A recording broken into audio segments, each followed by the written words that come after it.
உற்பத்தித்துறை வேலை வாய்ப்பில் நாட்டிலேயே தமிழ்நாடு முதல் இடத்தில் இருப்பதாக ஒன்றிய அரசின் பொருளாதார ஆய்வறிக்கையில் தெரிவிக்கப்பட்டுள்ளது. மேலும் பெண்கள் வேலைவாய்ப்பை பெருக்கும் திட்டத்தில் தமிழ்நாடு மற்ற மாநிலங்களுக்கு முன்னோடியாக உள்ளது எனவும் குறிப்பிடப்பட்டுள்ளது. ஆண்டுதோறும் பட்ஜெட் தாக்கல் செய்யப்படும் முன்பு வருடாந்திர பொருளாதார ஆய்வறிக்கை தாக்கல் செய்யப்படும். அந்த வகையில் 2025-26 நிதியாண்டுக்கான பொருளாதார ஆய்வறிக்கையை ஒன்றிய நிதியமைச்சர் நிர்மலா சீதாராமன் நாடாளுமன்றத்தில் தாக்கல் செய்தார்.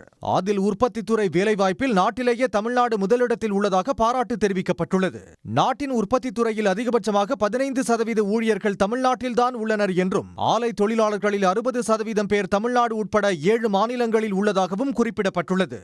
மேலும் நாட்டின் பெரும் தொழிற்சாலைகள் அதிகமுள்ள முதல் 8 மாநிலங்களில் தமிழ்நாடும் ஒன்று என சுட்டிக்காட்டப்பட்டுள்ளது.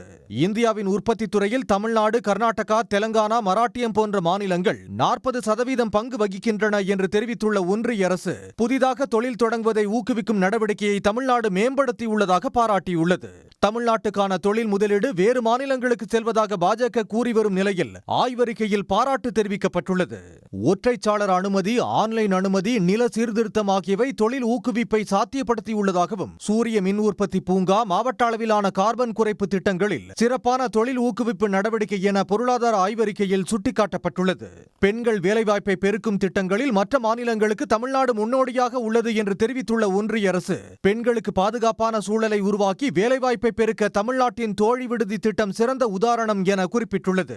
அதேபோல் ஆதிதிராவிடர், பழங்குடியினர், கிறிஸ்தவ ஆதிதிராவிட மாணவர்களின் திறன் மேம்பாட்டுக்கான பண உறுதி ஆவணம் என்ற உயர்திறன் ஊக்க திட்டம், கடற்கரையோர பல்லுயிர் பெருக்கம், கடற்கரையோர பாதுகாப்பு, கடற்கரையோர சமூகங்களின் வாழ்வாதாரத்தை மேம்படுத்துதல் மற்றும் கடலோர பகுதிகளில் மாசு கட்டுப்பாடு உள்ளிட்ட 4 முக்கிய கருப்பொருட்களை கொண்டுள்ள நெய்தல் மீட்சி இயக்கம் திட்டத்திற்கும் ஒன்றிய அரசு பாராட்டு தெரிவித்துள்ளது. உடனுக்குடன் செய்திகளை தெரிந்து கொள்ள சன் நியூஸ் பெல் ஐகானை கிளிக் பண்ணுங்க.